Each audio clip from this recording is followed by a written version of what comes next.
कैसे आप सब? आई होप आप बहुत ही अच्छे होंगे। Welcome to this channel Nanak education point. My name is Heena Takkar और आज हम क्लास 12 का बिजनेस स्टडीज का chapter number 2 principle of management पढ़ने जा रहे हैं।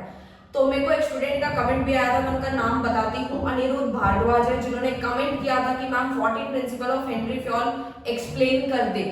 तो जो भी स्टूडेंट अब कमेंट करेंगे मैं उनका नाम बताऊंगी और उन्होंने इस टॉपिक के ऊपर वीडियो बनाने को बोला था, इसीलिए मैं ये वीडियो बना रही हूँ। वैसे भी मुझे ये चैप्टर तो कराना ही था, बट स्टिल मुझे ये वीडियो थोड़ा जल्दी लेकर आना पड़ा, अपने सारे काम छोड़ छाड़ कर ये बनाना पड़ा। और उनका एक और कमेंट था, मैम आप प्रीवियस ईयर के अकाउंट्स का पेपर सॉल्व करवा दें। तो बिल्कुल सॉल्व करवा दूंगी मैं, कोई दिक्कत की बात नहीं है। आप वीडियो को लाइक करें, ज्यादा से ज्यादा शेयर करें, कमेंट्स करें, आपका काम होता रहेगा, मोटिवेशन हम लोगों को मिलता रहेगा और आप तक अच्छी अच्छी वीडियोस आती रहेंगी। अगर आप भी कोई पर्टिकुलरली वीडियो पे चाहते हैं या किसी टॉपिक को समझना चाहते हैं तो आप कमेंट कर सकते हैं, मैं वीडियो जरूर बनाऊंगी।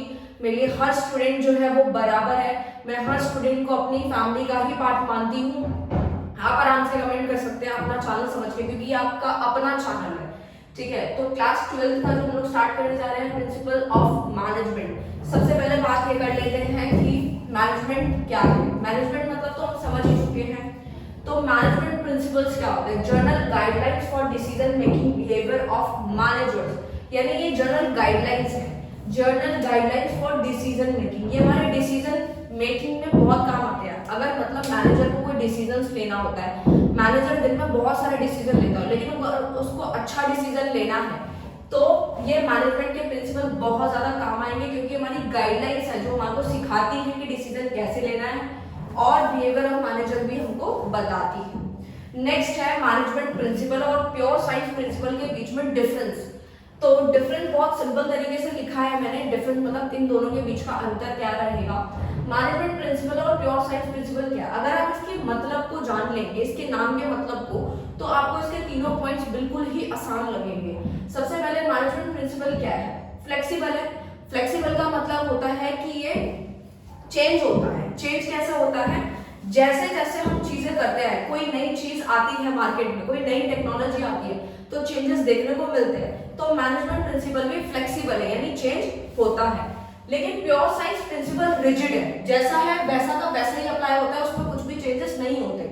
जैसे क्लास 9 10th में आप लोग पढ़ते हैं साइंस में, बहुत सारे लॉज पढ़कर आए फिजिक्स के अंदर, तो वो जो लॉज हैं वो कहीं ना कहीं आप वैसे ही पढ़ते हैं जैसे कि 10 साल पहले भी किसी स्टूडेंट ने पढ़ा, या 15 साल पहले जो चीज पढ़ी थी, आज भी वही चीज हम स्टूडेंट पढ़ रहे हैं और आगे तक पढ़ते रहेंगे। वो चेंज नहीं होने वाली, क्योंकि वो जो लॉ है, जो फैक्ट है, वो रिजिड है, क्योंकि ये साइंस से आप इसको याद रखेंगे, चेंज नहीं होने वाला है।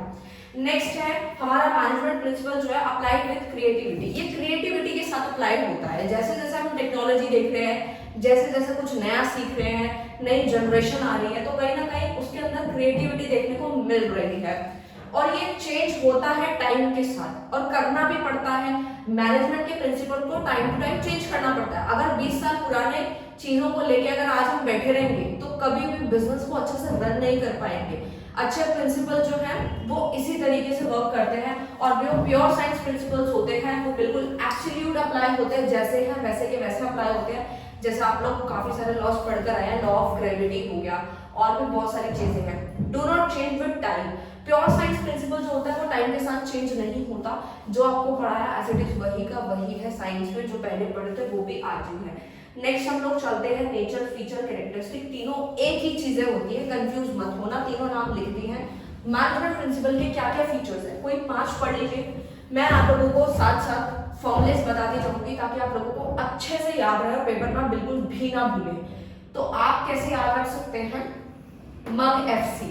मग एफसी से मतलब है जो चाचा है वो मग में चाय पी रहे हैं, फीकी चाय, मग में फीकी चाय पी रहे हैं, तो इस तरीके से याद रख सकते हैं। MUG मग FC। M से मतलब है मेनली बिहेवियरल, U से मतलब है यूनिवर्सल, G से मतलब है जनरल गाइडलाइंस, F से मतलब है फ्लेक्सिबल, C से मतलब है कॉज एंड इफेक्ट रिलेशनशिप। तो याद रहेगा ना? बिल्कुल याद रहेगा। तो चलो अब बात कर लेते हैं कि बिजनेस स्टडीज में नंबर लेना बहुत ही आसान है। अगर आप लोग क्या करते हैं, जो मेन पॉइंट्स जो मैंने अभी बोले हैं वो तो आपको हमेशा हर किसी के फीचर्स, इंपॉर्टेंस, मेरिट, डिमेरिट हर किसी में लिखने हैं, लेकिन अंदर का जो हम बना के लिखते हैं, अंदर का बना के लिख सकते हैं। बट अगर आप एक एक लाइन जो उसका मेन आंसर बताती है, वो अगर अपने आंसर में लिखते हैं एग्जाम्स में, बोर्ड्स में, तो आपको मार्क्स लाने से कोई भी नहीं रोक सकता। इस चीज की मेरे पास श्योरिटी है, ठीक है। मैं ऑफलाइन स्टूडेंट्स पढ़ाती हूँ, मैंने अभी पिक्चर भी अपलोड की थी, बच्चों के बहुत अच्छे मार्क्स आए थे, 94 आए थे। मैंने स्टूडेंट की पिक्चर अपलोड की थी, बिजनेस स्टडीज में 94, 96 इस तरीके से मार्क्स आए, तो बहुत दिल खुश हो जाता है। आप लोगों के भी आ जाएंगे, आप टेंशन मत लो, बस आप पूरा फॉलोअप करते रहो, आपका काम भी होता रहेगा। तो मग एफसी से याद रखेंगे सबसे पहले मेनली बिहेवियरल, इसके अंदर का एक पॉइंट जो आपको लिखना ही लिखना है, जो आपको मार्क्स दिलाएगा। बाकी अपनी लैंग्वेज ऐड करनी है तो कर सकते हैं। एम्प्लॉयज टू मोटिवेट, यानी कि एम्प्लॉयज को मोटिवेशन की जरूरत होती है, यानी कि मैनेजमेंट जो प्रिंसिपल्स है वो ये सिखाने की कोशिश कर रहे हैं कि जो एम्प्लॉय को मोटिवेट करे। उससे क्या होगा, जब एम्प्लॉय मोटिवेट होगा तो काम अच्छा करेगा, काम अच्छा करेगा तो कहीं ना कहीं प्रोडक्शन अच्छा होगा, प्रोडक्शन अच्छा होगा तो फिर आपको पता है सेल अच्छी होगी, सेल अच्छी होगी तो हर काम अच्छा होगा, कंपनी ग्रोथ करेगी ही करेगी।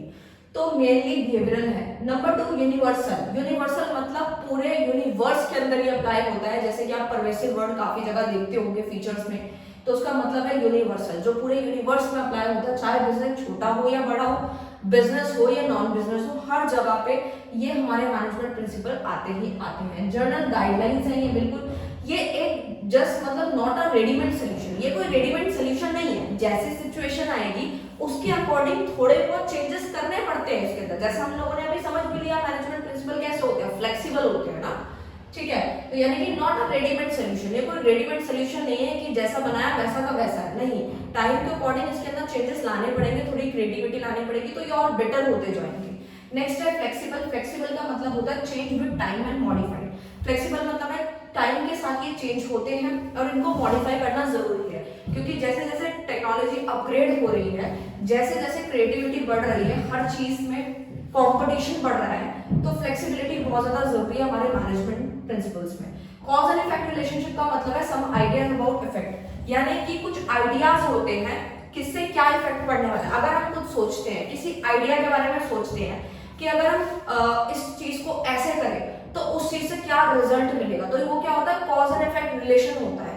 कॉज एंड इफेक्ट रिलेशनशिप होता है कि आपने इस तरीके से वर्क किया, आप इस तरीके से काम करेंगे तो आउटपुट आपको इतना मिलेगा। तो वो हमें क्या समझाते हैं, मैनेजमेंट प्रिंसिपल सिखाते हैं।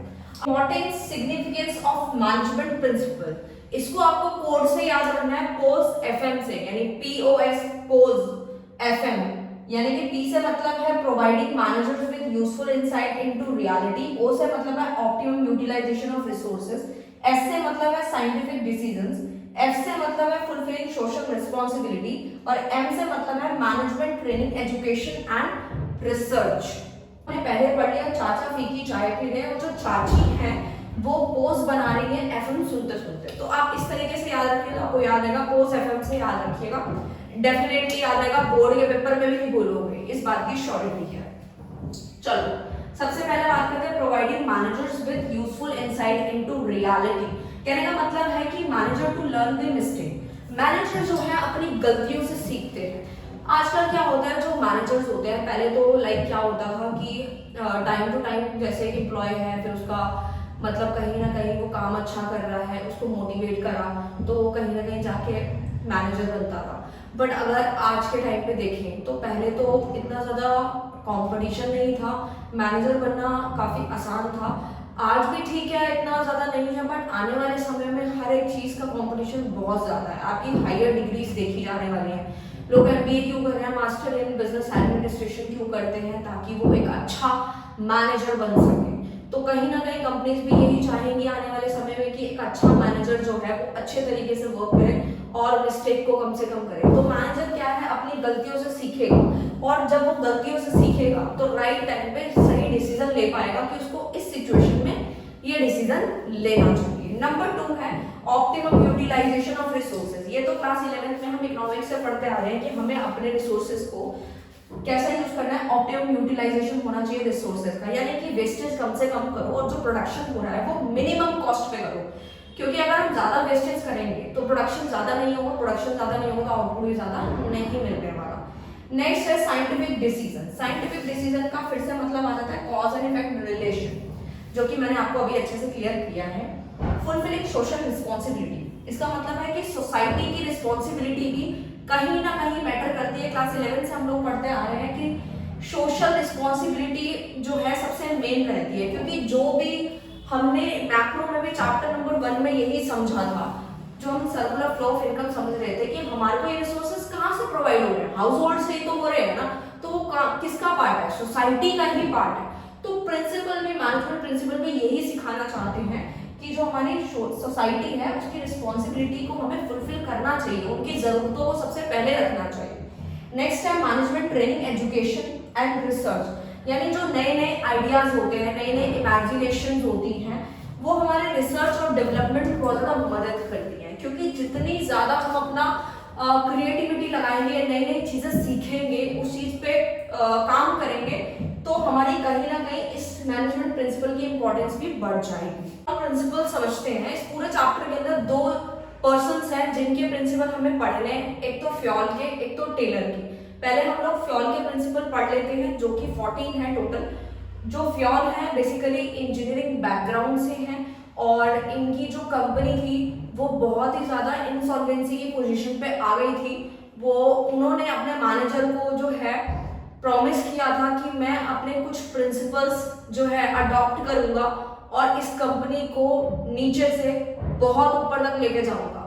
तो कहीं ना कहीं उनके प्रिंसिपल बहुत ज़्यादा काम आए और आज हम पढ़ रहे हैं, और इनको जो है फादर ऑफ मैनेजमेंट स्टडीज भी बोला जाता है, क्योंकि इन्होंने, इनके जो प्रिंसिपल्स हैं वो हमें ये सिखाते हैं कि अगर आपको एक अच्छा मैनेजर बनना है, अच्छे डिसीजंस लेने हैं, तो आप इन 14 प्रिंसिपल को फॉलो अप कर सकते हैं। तो चलो स्टार्ट कर लेते हैं हम लोग पढ़ना। और इनसे फ्योल के प्रिंसिपल जो है बेसिकली इसकी ट्रिक है जो हमें याद रखनी है, वो क्या है कि डैड है वो मार्केट गए, वहां से क्या लाए हैं, कप लाए हैं, रस लाए हैं, पेप्सी लाए हैं।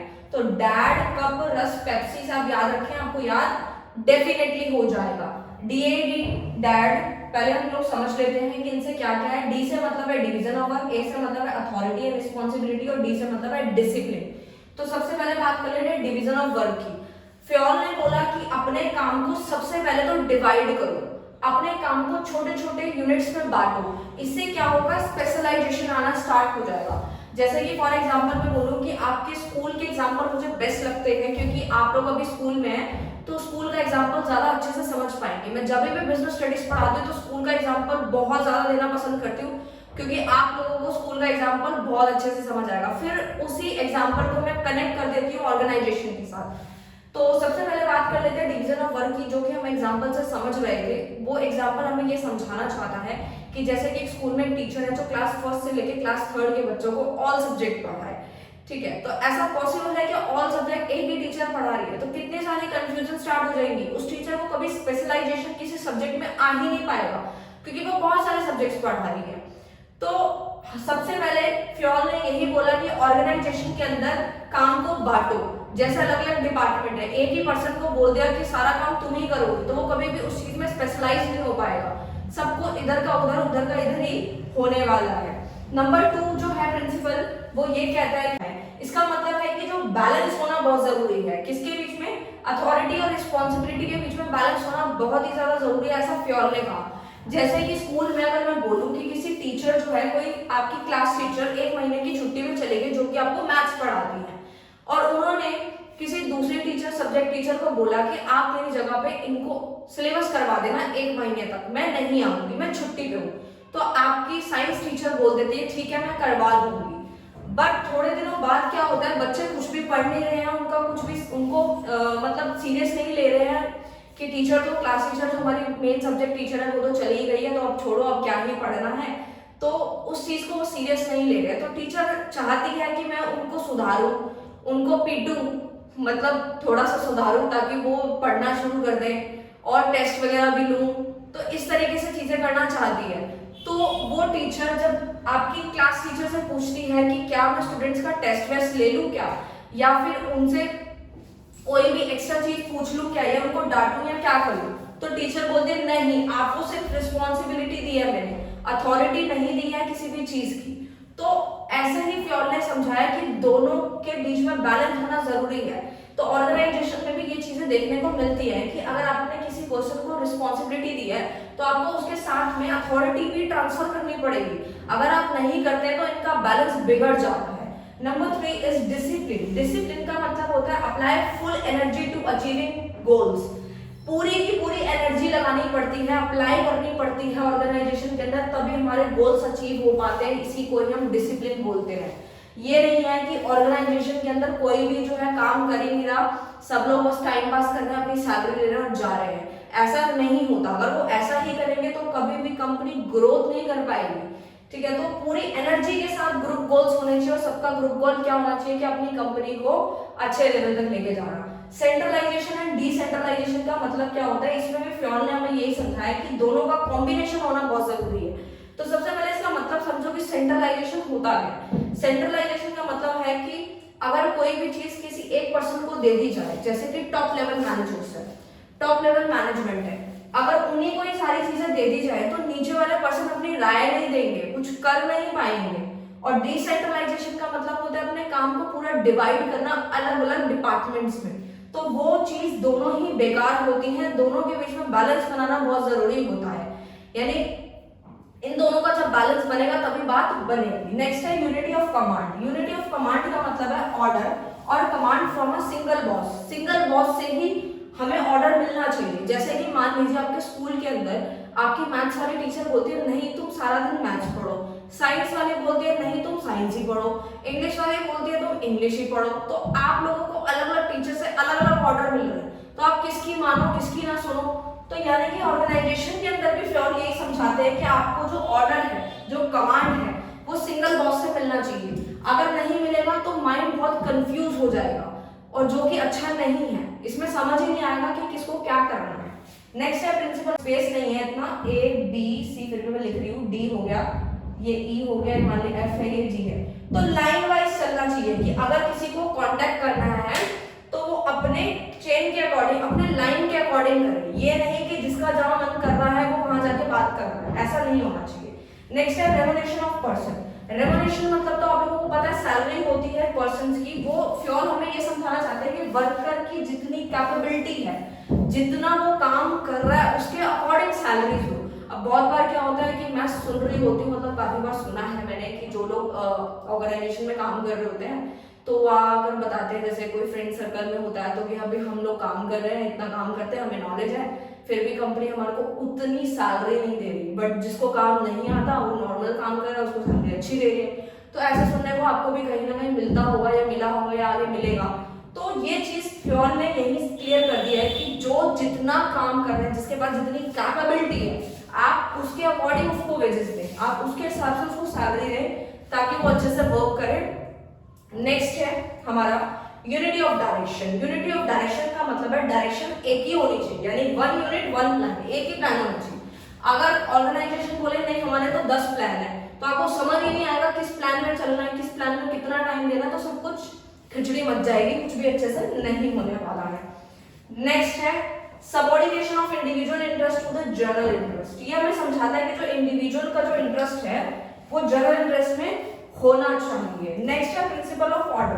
प्रिंसिपल ऑर्डर का मतलब है fix place for everything everyone in the organisation. हर एक चीज ऑर्डर में होनी चाहिए। ऑर्डर में कैसी होनी चाहिए, अगर मान लीजिए आप स्कूल में जा रहे हैं और आपकी किसी दिन क्लास जो है वो किसी दिन कुछ क्लास कोई दूसरे क्लासरूम में होती है, किसी दिन आपकी कोई क्लास कभी ऑडिटोरियम में हो रही है, कभी आपकी कहीं हो रही है, तो इससे क्या होगा, ये चीजें ऑर्डर में नहीं है, इससे क्या होगा, टाइम वेस्ट होगा। बिल्कुल होगा। अगर आपकी एक ही क्लास होगी, आपको पता है कि ये मेरी क्लासरूम है, इसमें जाके मुझे बैठना स्टडीज करनी है, आपका टाइम सेफ होगा। बट अगर डेली डेली आपके जो क्लासरूम चेंज होंगे, आपका टाइम बहुत ही ज्यादा खराब होगा। ऐसे ही फ्योर ने समझाया कि जो हमारे जितनी भी ऑर्गेनाइजेशन होती है, अगर उसमें काम ऑर्डर में नहीं होता, हर एक इंसान की कोई प्रॉपर प्लेस नहीं है, तो टाइम ज्यादा वेस्ट होगा और कभी भी हम ग्रोथ नहीं कर पाएंगे, अपने काम को बहुत लेट कर देंगे, जो कि हमारे लिए बहुत खराब है। नेक्स्ट है हम लोगों का स्प्रिट डी क्रॉप्स। ये हमें समझाता है वर्क विद टीम स्पिरिट, यानी जो हम काम करते हैं वो टीम स्पिरिट के साथ होना चाहिए। जैसे मान लीजिए आपके स्कूल में कोई फंक्शन होने जा रहा है जिसमें स्टूडेंट्स ने एक प्ले में पार्टिसिपेट किया है, जिसके अंदर 10 से 15 लोग हैं जो कि प्ले कर रहे हैं। सपोज 10 स्टूडेंट्स हैं जिन्होंने प्ले किया है और उनको अच्छा खासा जो है अवार्ड मिला है, ठीक है। तो इससे क्या हो रहा है कि कोई ये बोले नहीं नहीं ये अवार्ड तो मेरी वजह से मिला, तो उन्होंने तो कुछ भी नहीं किया। तो ये सारी चीजें नहीं होनी चाहिए। सेम ऑर्गेनाइजेशन में भी यही है कि अगर कोई चीज का योगदान है तो ये नहीं कि सब कुछ मैंने ही किया है या मैंने ही सब कुछ अच्छे से किया था, तुमने कुछ नहीं किया था, तुम तो बस ऐसे ही जस्ट मेरे साथ में खड़े थे और प्ले कर रहे थे, मैंने सबसे अच्छा किया। ऐसा नहीं होना चाहिए। हमें प्रॉपर टीम स्पिरिट के साथ काम करना चाहिए, अपना अपना फायदा नहीं बोलना चाहिए। नेक्स्ट है प्रिंसिपल ऑफ इक्विटी। इक्विटी हमें समझाता है kind, fair, just treatment of employ. हर एक एम्प्लॉय को अच्छे से ट्रीट करना चाहिए। ये नहीं कि किसी को बोल दिया जाए तुम तो काले हो, तुम तो गोरे हो, तुम लंबे हो, तुम छोटे हो, तुम मोटे हो। इस तरीके से नहीं होना चाहिए। ये जो भेदभाव है ये एम्प्लॉयज के बीच में नहीं होना चाहिए। अगर ऐसा होगा तो ज्यादा दिन तक एम्प्लॉय तुम्हारी कंपनी में टिकेगा नहीं और चलता बनेगा, ठीक है। तो इससे क्या होगा, कंपनी का ही घाटा। आगे जो होता है stability of tenure of person. इसका मतलब है कि avoid frequent turnover, rotation of employ. Employ की रोटेशन जल्दी से नहीं होनी चाहिए। अगर कोई काम अच्छे से नहीं कर रहा तो उसको ये मत बोलो कि तुम्हारे तो बस की ही नहीं है, जरा सा गलती हो गया, अरे तुमसे तो हर बार ही गलती होती है। ये छोटी छोटी चीजें ना, मतलब जब एम्प्लॉय के माइंड में स्ट्राइक करती है तो एक दिन आकर फ्रस्ट्रेट हो जाता है और वो फिर काम भी नहीं करता, उसको फिर कंपनी की ग्रोथ से कोई मतलब नहीं होता। तो ऐसा नहीं होना चाहिए। अगर किसी को हम सिखा रहे हैं, ट्रेनिंग दे रहे हैं, तो उनकी मोटिवेशन को बनाए रखना चाहिए, ना कि उनको ये बोलना चाहिए कि तुम्हारा तो बस की नहीं है, छोड़ दो जाके। ये चीजें पॉसिबल नहीं होनी चाहिए। नेक्स्ट है इनिशिएटिव। इनिशिएटिव का मतलब emerging employ for give suggestions. हम लोगों को एम्प्लॉय से सजेशंस भी लेने चाहिए। अब क्या होता है कि मैं आपको अपना एग्जांपल देती हूँ। जब मैं मतलब कोई प्रोग्राम करना होता है, कोई फंक्शन करना होता है, लाइक टीचर्स डे है, रिपब्लिक डे सेलिब्रेशन है या कुछ भी है, तो मैं अपने स्टूडेंट से राय लेती हूँ कि बताओ क्या प्ले करना चाहिए या फिर क्या कैसे क्या करना चाहिए, डेकोरेशन होनी चाहिए नहीं होनी चाहिए, किस तरीके। मैं अपने स्टूडेंट्स को पूरा इस चीज में जो है उनकी राय लेती हूँ कि आप मुझे सजेस्ट करो कैसे क्या क्या होना चाहिए। तो फ्योल भी यही समझाते हैं कि ऑर्गेनाइजेशन में एम्प्लॉय को मौका देना चाहिए कि आप भी अपनी राय दें। कुछ क्या पता जो बॉस से अच्छा आइडिया एक एम्प्लॉय दे दे तो कंपनी कहां से कहां पहुंच जाए। तो ऐसा नहीं है कि जो बॉस बन के बैठ गया बस वही हर चीज में ही अच्छा होगा, जो एम्प्लॉय है उसके पास दिमाग नहीं है, ऐसा नहीं होता। तो फ्योर हमें यही समझाने की कोशिश करते हैं कि 14 प्रिंसिपल जो है बहुत ही ज्यादा काम के, बहुत इंपॉर्टेंट है। कोई भी ऐसा नहीं है कि हाँ भाई कोई ये रट्टा लगा के चलेगा और ये हो गया, नहीं। बोर्ड्स का एग्जाम है ये, आपको अच्छे से पढ़ना है। मैंने शॉर्ट से शॉर्ट ट्रिक ही बताई है आप लोगों को। और अगर वीडियो अच्छा लगे तो प्लीज लाइक शेयर कमेंट कर दिया करो यार। आप लोगों का भी बेनिफिट सोचती हूँ मैं, आप मेरा भी सोचो कि लाइक कमेंट शेयर आप करें। हम लोग जो है बेसिकली फ्योल के प्रिंसिपल समझ चुके हैं। अब हमें टेलर के प्रिंसिपल और टेक्निक जानना है, उसके बाद ये चैप्टर बिल्कुल खत्म हो जाएगा, ठीक है। तो सबसे पहले चलो स्टार्ट करते हैं साइंटिफिक प्रिंसिपल ऑफ मैनेजमेंट। यानी टेलर ने कुछ प्रिंसिपल्स दिए हैं और अपनी टेक्निक्स दी हैं, बट फ्योल ने सिर्फ और सिर्फ अपने 14 प्रिंसिपल दिए थे, अपनी टेक्निक्स नहीं दी थी। अब पहले थोड़ा ये जान लेते हैं टेलर के बारे में। टेलर भी क्या थे, इंजीनियरिंग बैकग्राउंड से थे, उनका बर्थ यूएसए के अंदर हुआ था और उनका जो मेन टारगेट था, उन्होंने जो फोकस किया था वो ये किया था कि जो वर्कर है और जो मैनेजर है उन सबको एकता बनाए रख के ही काम करना चाहिए और टाइम को वेस्ट नहीं करना चाहिए, टाइम को यूटिलाइज करना चाहिए। मतलब अगर कोई वर्कर काम कर भी रहा है तो वो अपने काम को टाइमली करे, अपने टाइम को वो मतलब जो उसकी प्रॉपर एनर्जी है वो अपने प्रॉपर वर्क में लगाए। ये नहीं कि वो काम कम कर रहा है और भागा दौड़ी ज्यादा कर रहा है, ऐसा नहीं। उनका कहना ही यही था कि वो ऑर्गेनाइजेशन के बिल्कुल लोएस्ट लेवल से स्टडी की थी उन्होंने और वो इसी चीज में बिलीव करते थे कि साइंटिफिक अप्रोच से ही वर्क होना चाहिए। तो चलो देख लेते हैं, यही सब आपको इन पॉइंट्स में देखने को मिलेगा। मैंने शॉर्ट ट्रिक भी बनाई है इसको याद रखने की। साइंटिफिक प्रिंसिपल ऑफ मैनेजमेंट को SHCD मतलब सेकंड एंड CD से आप इसको याद रखें तो डेफिनेटली याद रहेगा। सबसे पहले S से मतलब है science not rule of thumb, H से मतलब है हार्मनी नॉट डिस्कॉर्ड, C से मतलब है कॉर्पोरेशन नॉट इंडिविजुअल, D से मतलब है development of worker to the greatest efficiency and prosperity. तो ये पूरे के पूरे चार थे, आपको सेकंड एंड CD से याद रखना है, डेफिनेटली याद रहेंगे। तो चलो सबसे पहले समझ लेते हैं कि science not rule of thumb क्या है। मैं ज्यादा टाइम नहीं लेना चाहूंगी क्योंकि ऑलरेडी वीडियो बहुत लंबा हो गया, तो ज्यादा लंबा नहीं करना, काम की बात करनी है आप लोगों को। Science not rule of thumb, इसका मतलब हुआ कि टेलर जो है बेसिकली वो हमें ये बताना चाहते हैं कि जो साइंटिफिक अप्रोच है हर एक एलिमेंट ऑफ द मैनेजमेंट के अंदर हर एक एलिमेंट की एक साइंटिफिक अप्रोच होनी चाहिए, साइंटिफिक तरीके से काम होना चाहिए। यानी कि कोई मैनेजर है तो वो क्या करे, ट्रायल बेसिस पे वर्क ना करे, वो अपना वो जो मेन उसका एक्सपीरियंस है वो कर करके देखे कि इस तरीके से काम करेंगे। जितनी बार वो करता जाएगा उतनी बार उसका एक्सपीरियंस गेन होता जाएगा और नई चीजें वो सीखता जाएगा। हार्मनी नॉट डिस्कॉर्ड का मतलब है working with team spirit, team के साथ काम करना। अगर मैनेजर काम कर रहा है, वर्कर काम कर रहे हैं, तो दोनों मिलकर काम करें। ये नहीं कि मैनेजर बोले नहीं मैं तो नहीं कर रहा हूँ, ठीक है, तो इस तरीके से नहीं होना चाहिए।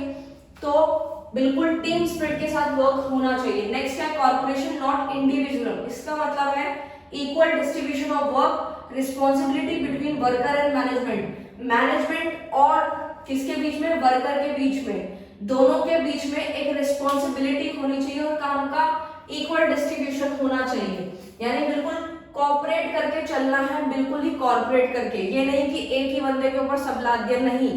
टेलर का कहना ऐसा बिल्कुल भी नहीं था, वो हर चीज पे फोकस करना चाहते थे। वो कहते थे सबका योगदान ज्यादा जरूरी है।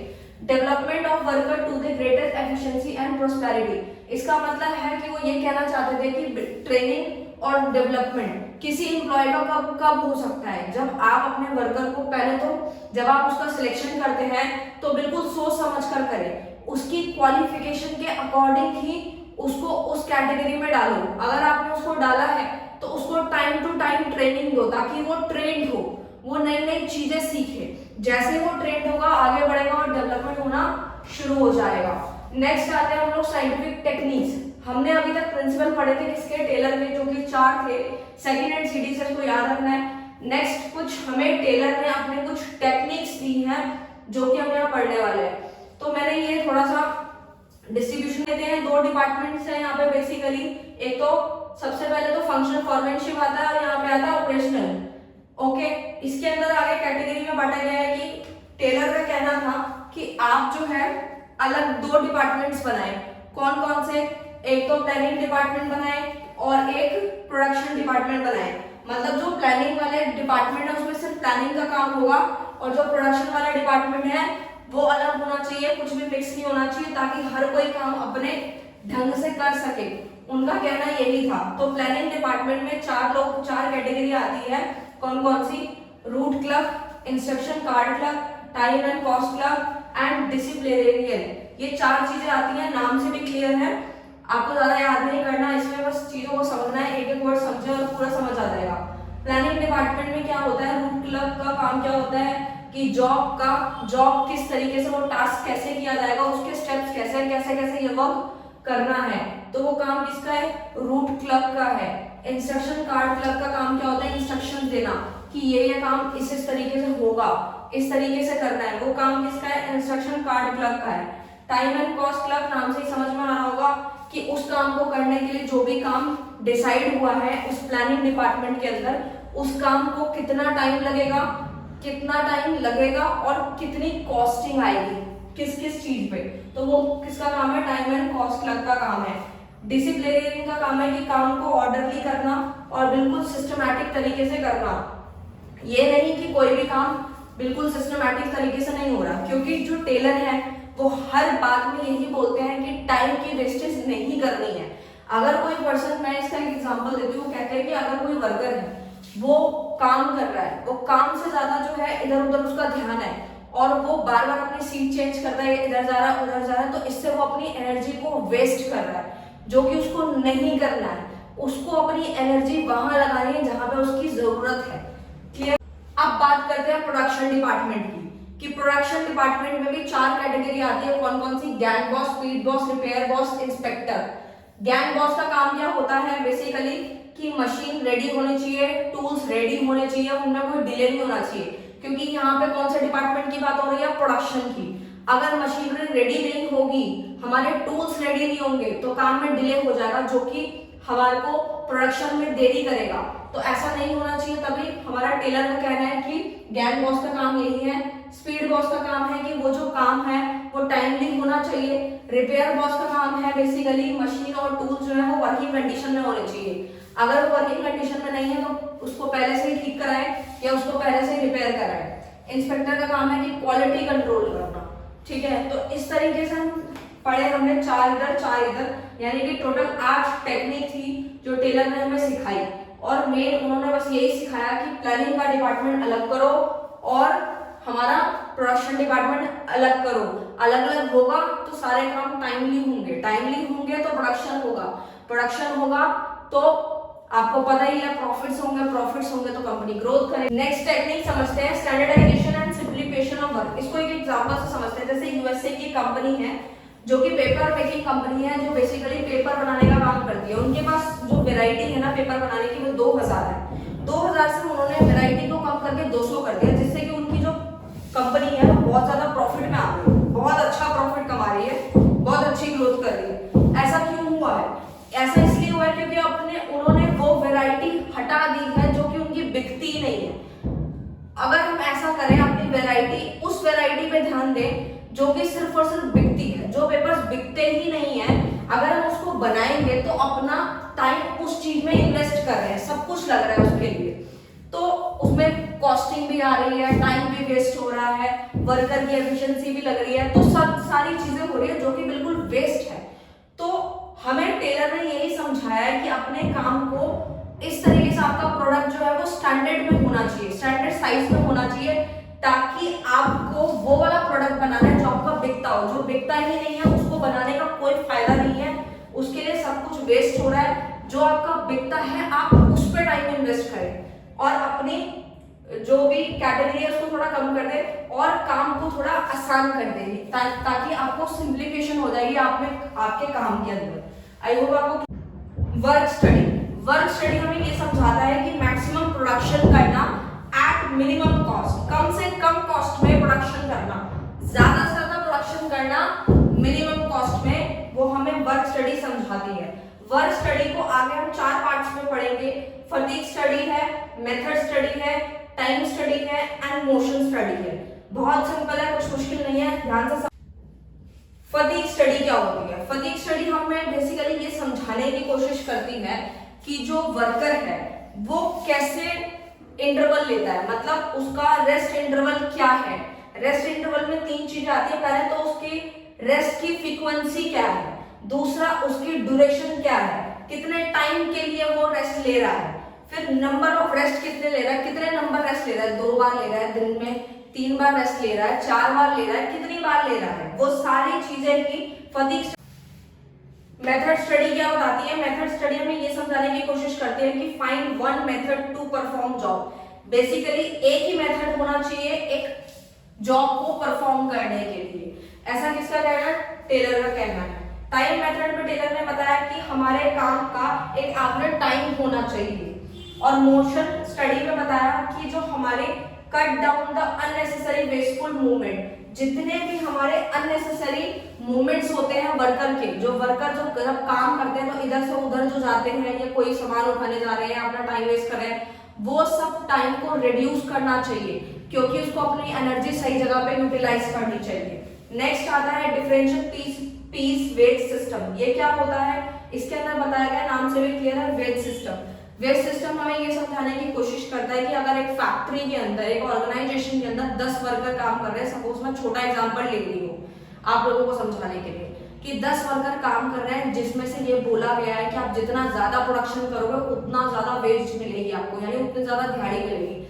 जिसमें से 7 वर्कर बहुत ज्यादा ही प्रोडक्शन करके दे रहे हैं, उनको दिहाड़ी ज्यादा मिल रही है, लेकिन जो 3 थे ना, जब उनको दिहाड़ी मिली तो वो बहुत ही कम मिली। तो उन्होंने ये सोचा कि हम लोगों को भी, जो 3 थे, कि हमें भी ज्यादा प्रोडक्शन करना चाहिए और दिहाड़ी ज्यादा मिलेगी हमें। इससे क्या होगा? टेलर यही समझा रहे हैं बेसिकली कि आपको ये चीज फॉलो अप करनी है, पीस बेस्ड सिस्टम फॉलो करना है, जिससे क्या होगा कि वो अपने काम के लेके बहुत ज्यादा सीरियस होगा और दिहाड़ी उसको जब ज्यादा मिलने लगेगी तो वो अपना पूरे एफर्ट्स डालेगा और काम को जो है टाइमली करके देगा और ज्यादा से ज्यादा प्रोडक्शन करके देगा। तो इससे बहुत बेनिफिट होगा कंपनी को भी, ऑर्गेनाइजेशन को, कि ऑर्गेनाइजेशन का प्रोडक्शन जल्दी से जल्दी होगा और ज्यादा से ज्यादा होगा। नेक्स्ट आता है मेंटल रेवोल्यूशन। इसका मतलब है change of attitudes of worker and manager for each other. Worker और मैनेजर को आप अपने में कुछ एटीट्यूड्स है जो चेंज करने चाहिए। नेक्स्ट आता है टेलर और फ्योल के कुछ डिफरेंस है जो जल्दी से समझ लेते हैं, फिर ये चैप्टर खत्म हो जाएगा। टेलर का कहना था कि वर्कर की एफिशिएंसी पे ज्यादा फोकस दिया है, बट फ्योल ने मैनेजमेंट की एफिशिएंसी पे ज्यादा ध्यान दिया है। टेलर का कहना है कि जो स्टडीज और approach from a lowest level, उन्होंने जो स्टडी की है बिल्कुल छोटे लेवल से करी है कि कैसे एक वर्कर अपना टाइम बचा के कम समय के अंदर ज्यादा प्रोडक्शन कर सकता है और अपनी कंपनी को ग्रोथ में ला सकता है।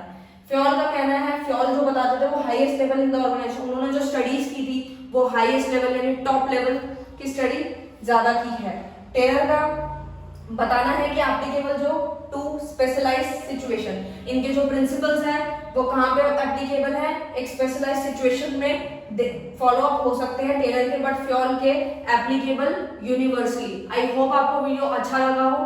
अगर अच्छा लगे तो लाइक शेयर कमेंट कर दीजिएगा। पूरा चैप्टर समाप्त करा दिया है, और अगर आपको कोई भी प्रीवियस पेपर इंपॉर्टेंट क्वेश्चन कुछ भी चाहिए टेलीग्राम ज्वाइन कर लेना, वहां से मिल जाएंगे। Thank you so much.